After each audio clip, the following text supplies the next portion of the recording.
kulanti wacan oo wanaagsan idil ahaantiinba saaxiibayaal daawadayaal meel kasta ay joogtaan halka aad naga daawanaysaan waa Somali American Network barnaamijka caawa waxa uu ku saabsan yahay oo ku soo qaadan doonaa saaxiibayaal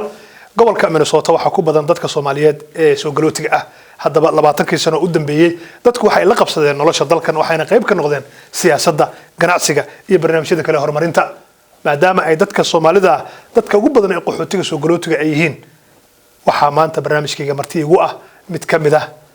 dadka iyagu u dhaqdhaqaaqa arrimaha bulshada isla markaana ka mid ah dadka u tartamaya golayaasha kala duwan ee gobolka Minnesota Yusra Arab oo aan wajigeena ku cusbayn oo aan filayo dad badan oo reer Minnesota oo Soomaaliyeed inay wada garanayaan ayaa sanadkii hore waxay u tartantay degmada Waartu ee magaalada Minneapolis inkastoo ay codad badan ka heshay waliba si lama filaan ah laakiin calafku uu noqon waay inay hesho 12 cod oo kaliya ayay Yusra ku weydi halkii ay u tartamaysay haddaba mar labaad ayay Yusra waxa ay go'aansatay inay u tartanto mid ka mid ah xildhibaanada aqalka hoose ee gobolka Minnesota waa degmada ama district 63A haddaba Yusra oo aan maanta barnaamijkaygan ku marti qaaday ayaa waxaan ka wareysan doonaa go'aankan ah inay mar labaad u tartanto xil kale oo waliba kii hore ka sareeya iyo qorshaheeda siyaasadeed oo ay dabacsan tahay Yusra ku soo dhawow Somali American Network aad baan u dhawahay waa mahadsantahay Cawil happy baan ahay inaan maanta la fadhiyo Somali American Network waa markii ugu horeysay ka dhex muuqdo marka insha Allah waxaan rajaynayaa inaan dhowr jeer oo kala soo laaban doono waayahay Yusra sanadkii hore tartan adag baad gashay olole adag baad gashay xilli adagna wuu ahaa oo waliba COVID-19 lagu jiro markii kugu horeysana way ahayd waynu wada ognahay in codadkii aad heshay aad u badnaayeen oo waliba 12 cod oo kaliya aad ku weyday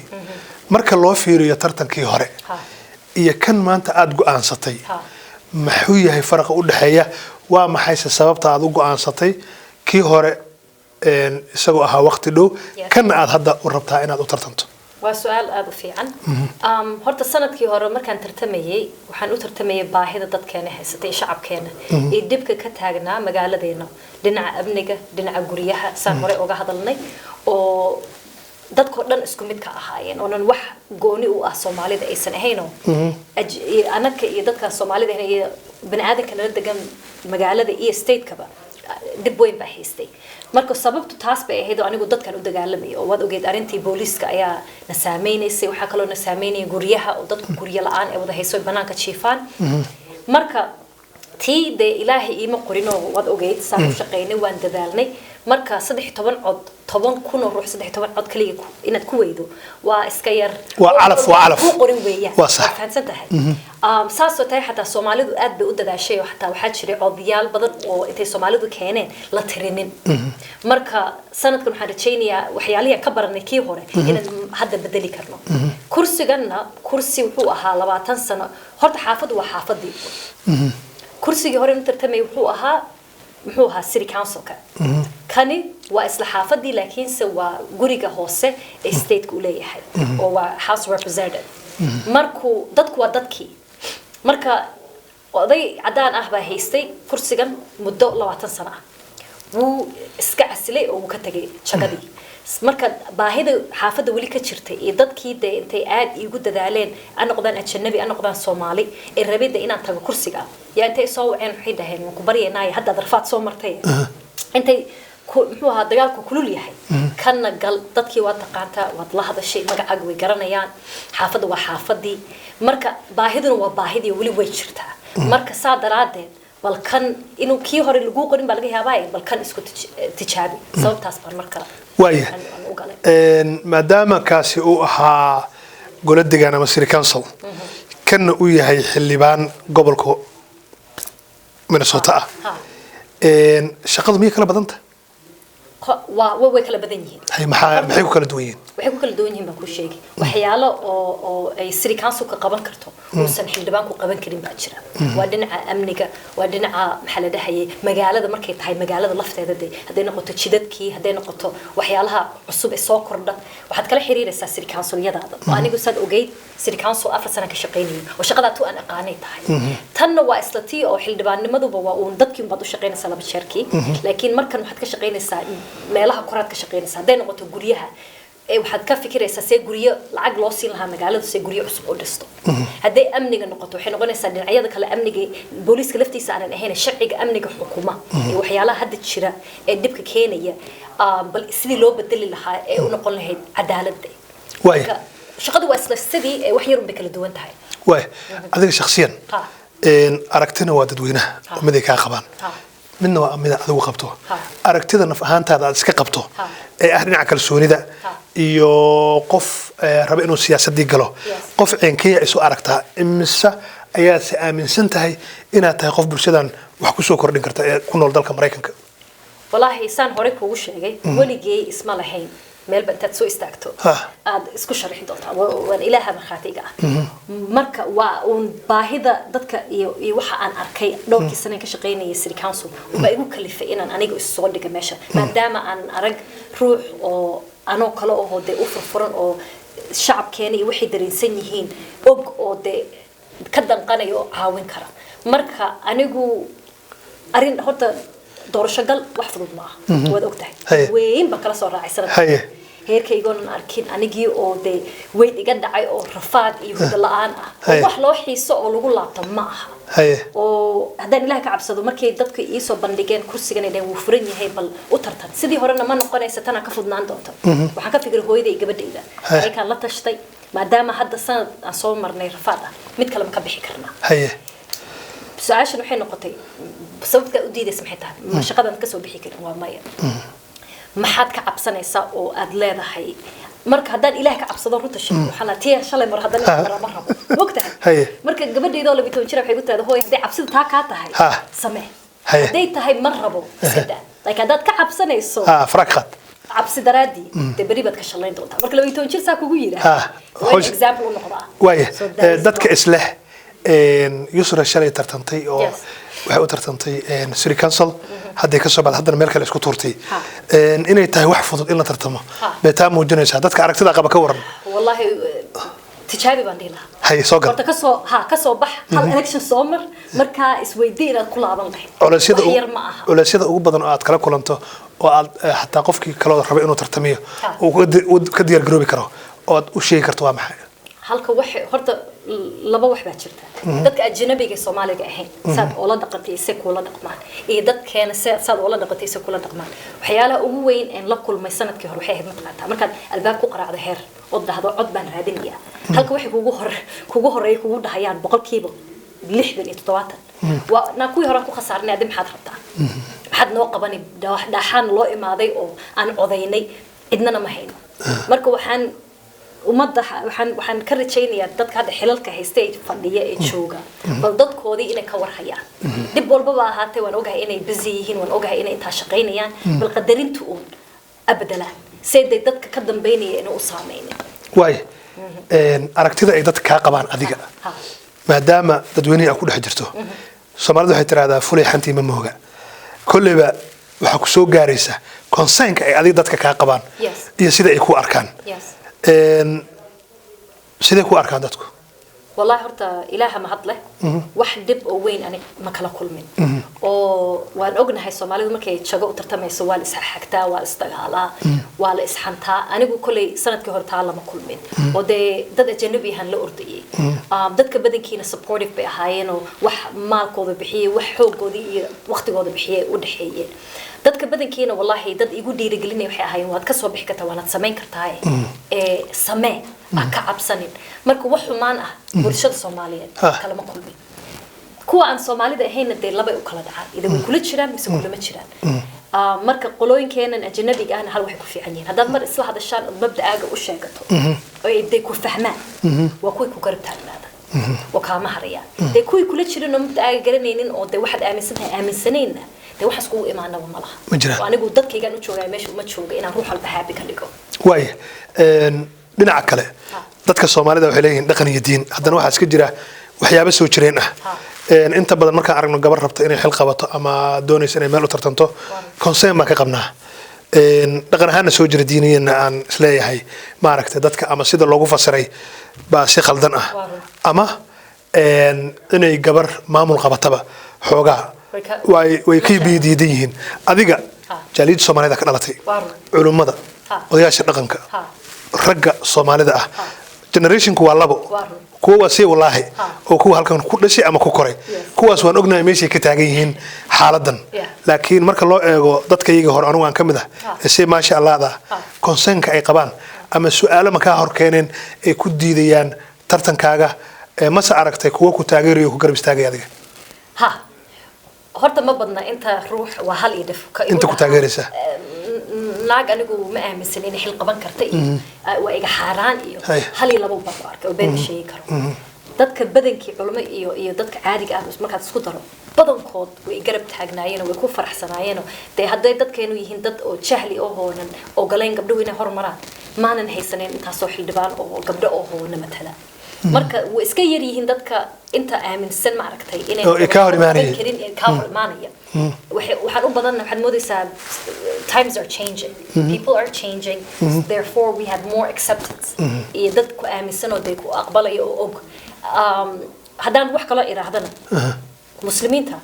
waa wadamada ugu horeeya ay haweenku wax ka noqdaan Mareykan ilaa maanta haweeney madaxweynaha weligeed may ka doorteen oo wadanka ugu horeeya oo you know land of the free right home of the brave but Bangladesh oo kale way leeyihiin prime minister soo martay maxaa la dhahay naag ah Indonesia madaxweyne waxay lahaayeen naag ah waa wadan muslimiin ah marka muslimnimadu iyo modernity are not compatible waa false narrative gabdhuhu way noqon karaan diintaada iyo dhaqankaagana waad haysan kartaa laakiin gabdhuhu hogaamiye noqon karaan waad noqon kartaa waay wali cid ma kala dooday oo ma tiri waa maxay sababta aad u diidayso inaan ka mid noqono hogaamiyaasha oo de qofka inaan la fariisto psychologian hataa aad wax iska dhaadhicisaan marka wali cid ma kala dooda arinta may been sheegi karo ma dhigi karo waan kala doodaa horada wasi socotaa waan ka sii socdaa because murankaasi muran faa'iido leh inuu yahay waqtina ku dishay marfid waay day jirto muxuu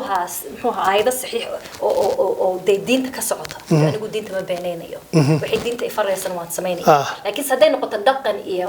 muxuu ahaa anaga qowl nooma iyo waxaas ma taa dan kama lihi marka waaya dhinaca kale dalka Mareykanka Soomaalida waxay joogaan hadda 30 sano ugu dambeeyay caruurtii ku dhalatay iyo kuwii ku koray baa maanta madax ah jaamacadii ka baxay oo maanta waa generationkii labaad baan gacanta ku haynaa waxaa la leeyahay marka gaab weyn baa u dhaxeeya oo dhinaca isfahamka ah dhinaca dhaqanka ah dhinaca wada noolaanshaha ah jahawareerna u jira dhalinyaradii dhibaatooyin fara badan baa haysta oo dhinaca daraagiska markaad aragto ilaa iyo hadda ma jiro center lagu xanaaneeyo dhalinyarada waxaan leenahay masaajidada ugu badan gobolka Minnesota waxaana dhisay lacag dadweynaha lagu dhisay ilaa iyo hadda ma jiro center ciyaalka xataa qabowga ay ka galaan oo ku soo hoydaan oo furan meel kasta waxa gacanta ku dhigay koox markii hore lagu aaminay laakiin markii dambe u qaatay meesha inay leeyihiin qofkay rabaana ka saaro qofkay rabaana u diida laakiin marka ay hadda timaado dhalinyaradii inay dhintaan dhalinyaradii inay daraagii dhibaato weyn ka soo gaarto oo de aan ognahay xaaladooda in de meelaha la soo istaago laga bilaabo center aan u dhisno ayadoo intaasoo center dhisan yihiin adiga haddii lagu doorto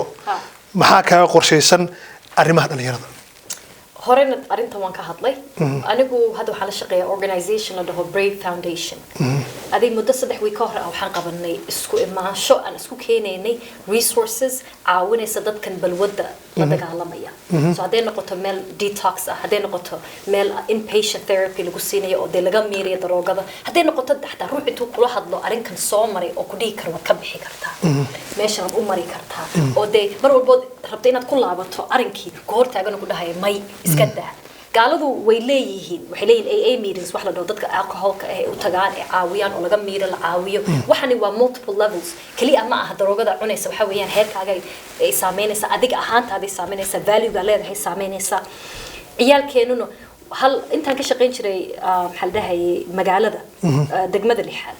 meeting baan lahayn ciyaal waxaa imaaday dhalinyaro badan masaajidada meeting la lahayn oo arrinka laftigiisan ka hadlaynay masaajidadu 110 masaajid baan leenahay laakiinse beri ka mathalan yaa ku tukan doona odayaasha markay dhintaan haddayna ciyaalka hadda aynan soo jiidanin aynan u yeerin aynan ku dhihin kaale ka mid ahoo masaajidadeenna beri yaa ugu tukan doona waa cidna cunug 15 jira su'aasha weydiin oday shaqa wuu ka jawaabi kari waayay wuxuu yiraahdaa meesha markaa soo galo oo isduu yiraahdaa aan galo masaajidka tintaydu aska raamu yiraahdaa tay fiiriyaan ay hoos fiiriyaan ba aniga uncomfortable ahaan baxayaa buu yiri marka waxay kaloo ii sheegeen waxa jirtay group oo Christian ahaa oo Cedar Riverside ma arkay meesha xalaaq uu ku yaalo iskuul ku yaalo qolbe u kireeyeen lahaa muxuu TV yar email ay ku ciyaaraan wiilasha dhan halkaas ay joogi jireen ku aweyn jireen gaala u sameysay ma masaajid ba heli kari waa inuu qol yar u banaysay ciyaalkan ugu aweeyaan say banaanka u taagnaaneen bay u soo jiitaan waa may dib bay u arkaan arrinka ma rabaan inay intaas oo mas'uul qaadaan marka arrinkaana waxaan u maleynayaa along the way way ka shalayn doonaa hadii alla idmo waaye dhinaca ganacsatada waxaad ogtahay Soomaalidu waxay leeyihiin ganacsato fara badan ganacsatadaasi waxay u baahan yihiin garab iyaga laftigooda waxay leeyihiin ururo ay ku midaysan yihiin laakiin mar walba qofka la doorto ama dadka siyaasadda u dhuundalola ama ku jira hiil bay ka rabaan ganacsatada lacago deynaha la siiyaa ama lacago cafin ah oo loogu talagalay in ganacsigooda lagu hormariyo inkastoo aan ognahay xilli COVID-19 ama George Floyd xilligiisii in gobolka Minnesota waliba degmada Minneapolis u baday inay aad u caawiyaan oo gobol dhaqaalahiisa aan ka dhalanay haddana ganacsatada waxa kaloo laga qaadaa lacagaha dadku markay tartamayaan dhaqaalaha ku baxa doorashooyinka ayadoo saatahay ganacsatadii waxay leeyihiin qofkii marka la doorto ama koox uu gacanta u galaa ama dadkii ganacsatada ahaa wixii ay xaq u lahaayeen uma soo dhicin karo ma awoodo inuu soo dhiciyo ama ha ka ahaato aqoon darro ama ha ka ahaato cabsi adiga ma la kulantay dadka ganacsatada ah concernka ama waxa ay qabaan marka la sheekaysteen adiga se wax qorshe ama kaaga dejisan yahay maadaama ay yihiin tiirarka dhaqaalaha ee lagu taagay absolutely was su'aal aad u fiican wad ogeed waagi George Floyd dhimashadiisii fooshmayd saameyntii ka soo raacday Lake Street dadkan badankiina businessyada badankooda ee Lake Street ku yaal anaka leh mid la gubay mid la dhacay mid la booday wada noqdeen maysan haysanin insurance macna leh oo caawinayay wali magaalada waxay ka rabtay property tax inay sii bixiyaan guri dhan dhulka istaa adan dollar isku haynin ba wali waxa laga rabay inaad tax ka sii bixiso ruuxi u gurmadaan oo caawiyo oo dhaha meeshan aan u aruurina lacag iyo aan u raadina loans na maysan haysanin loanyada guud ee state kala hawa state aad muxuu lacag u haystaan deganahay laakiin sadaadan aqooni meesha loo maro resourceska adi kama faa'iideysadeen ninka aqoon badan oo ka yaqaan wadanka ka faa'iideysanaya hadaan runta isku sheegno waa sax way jiraan hal iyo laba ruux oo lacag helay dadka badankii waxba maysan helin oo way ku khasaareen marka aniga waxay la tahay dagaalkan ka waday magaalada baan ka waday hadii alla idmo state house cid aniga waan ka xishoonay ciidan ka cabsanay ma jirto dadkayguna waa dadkaygii wixii sanadkii hore garab taagnaayo hiilka ii noqdo lacagta ii soo arooriyo ee caawinay garab taagnaa business owners ay ahaayeen marka hal wax oo suggestion aan ummadda Soomaaliyeed u bixin lahaa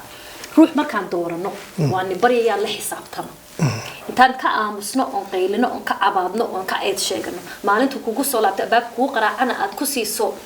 waa in adeerkeemisa waa tolkayga bari marka ma haysto ma lihi dadka kale ee wadanka aan kula deganahay way la xisaabtamaan accountability baa jirta maxaad noo qabatay sanad baad naga maqneen soma noo soo list garee waxaad noo qabatay ila meesha inaad iska fadhida kuumaanan geynin marka saasay tahay I think dadkeena la doortay Soomaalida wali hawl adag bay hayaan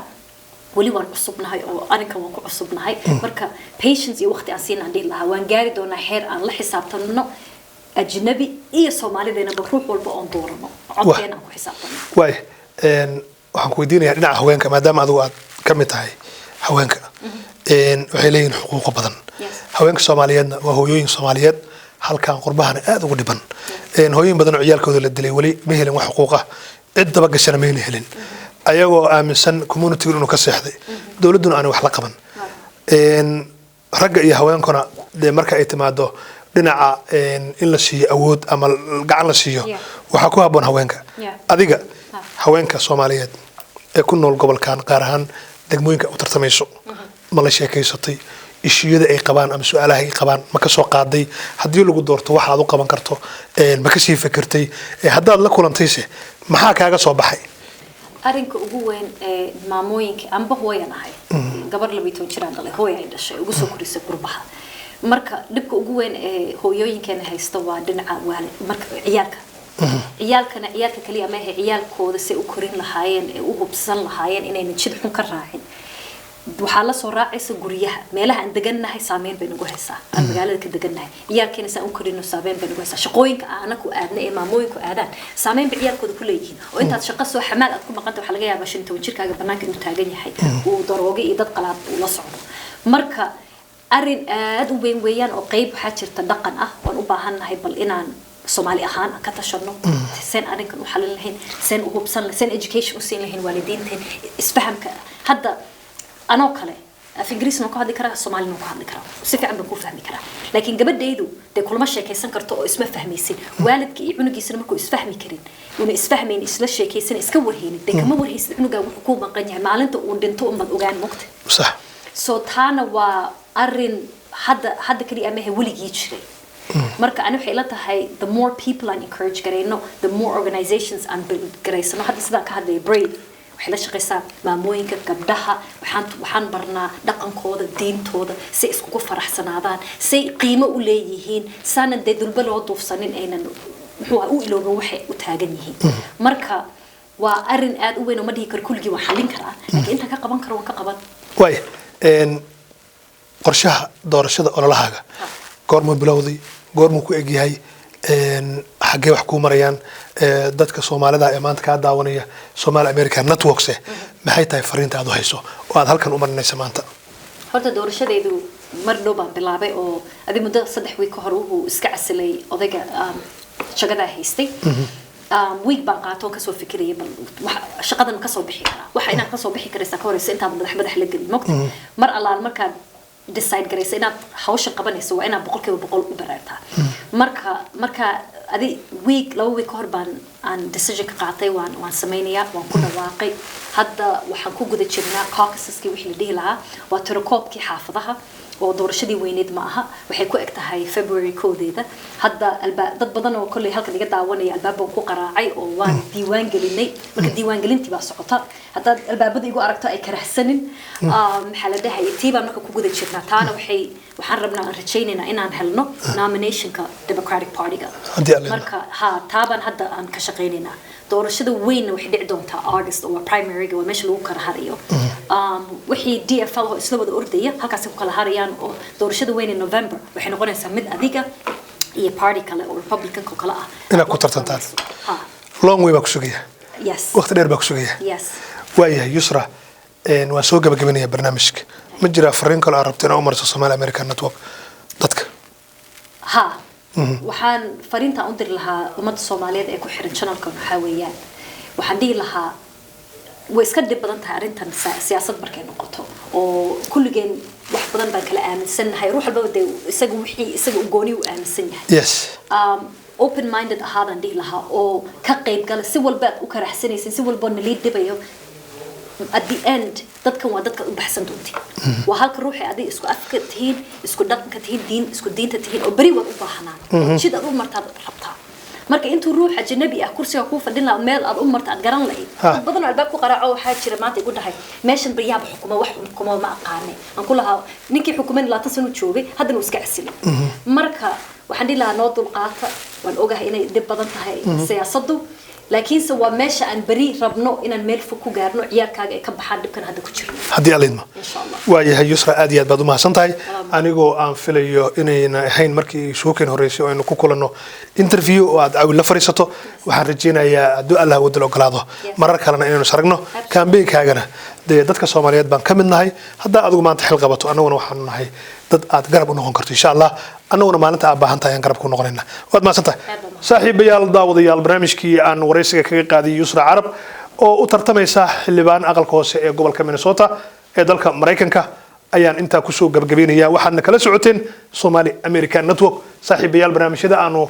idinka soo tabana sida toosa stuudiyeena magaalada Minneapolis ee Somali American Network waxaanu idinka codsanaynaa inaad share iyo like-ta aad noogu deeqdaan anaguna aanu idin soo gudbino barnaamijyo tayo leh haddaba cid kastoo Soomaaliyeed oo doonaysa inay tartanto ama xil qabato ama ay ku jirtaba hami ah in ay jaaliyadan Soomaaliyeed ama jaaliyadan gobolka Minnesota inay bal aqoontooda iyo kartidooda kala qayb qaataan waxaan leeyahay gacmo furan ku soo dhawaada barnaamijka waxa idin la socodsiinayay anigoo ah Awil Nuur Shire inta iyo nabadgelyo